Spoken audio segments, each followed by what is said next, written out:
Media సోదరులకు నమస్కారం.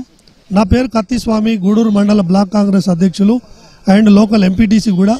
ఇలా కాంగ్రెస్ పార్టీ ఇలా బహిరంగ సభలో దళితులకు అవమానం జరిగే విధంగా జిల్లా నాయకత్వం వ్యవహారం చేస్తూ ఉంది. కాబట్టి ఆ జిల్లా నాయకులకు హెచ్చరిస్తూ ఉన్నా, ఆనాడు దళితుల వాళ్ళకు పోయి మేము ఇదిస్తాం అదిస్తామని చెప్పి మాయమాటలు చెప్పి ఓట్లు వేయించుకున్నారని చెప్పి ప్రజలు కోరుకుంటా ఉన్నారు. ప్రజలు కోరుకునే విధంగా మరి ఇక్కడ ఉన్న ఎమ్మెల్యేలు కానీ జిల్లా నాయకత్వం కానీ వ్యవహరించొద్దు. దళితులను గౌరవించాలి, దళితులను గుర్తించాలి. ఎందుకంటే దళితులే కాంగ్రెస్ పార్టీకి వెన్నుముక్క లాంటి వాళ్ళు. కాబట్టి వాళ్ళకు అవమానం జరిగే విధంగా ఈ యొక్క కాంగ్రెస్ పార్టీ మహబూబాబాద్ జిల్లా నాయకత్వం వ్యవహారం చేస్తుంది. కాబట్టి వీరి మీద అధిష్టానానికి కంప్లైంట్ చేయడం కూడా జరుగుతూ ఉందని కోరుకుంటాము. నేను ఒక బ్లాక్ కాంగ్రెస్ అధ్యక్షుడిని. ఈ యొక్క పార్లమెంటు పరిధిలో పెద్ద బహిరంగ సభ, 1,00,000 మందితోని బహిరంగ సభ.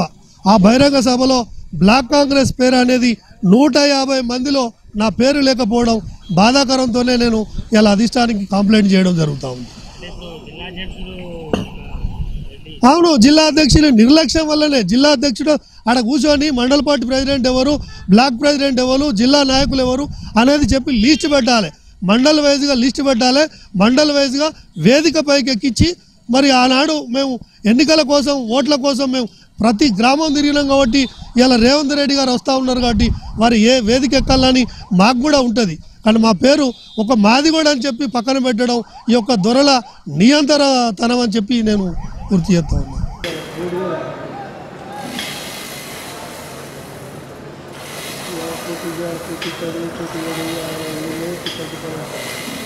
ఆయన మనిషి ఎవరో మంది మనిషి ఎవరో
స్టార్ట్ అయింది. అప్పుడే స్టార్ట్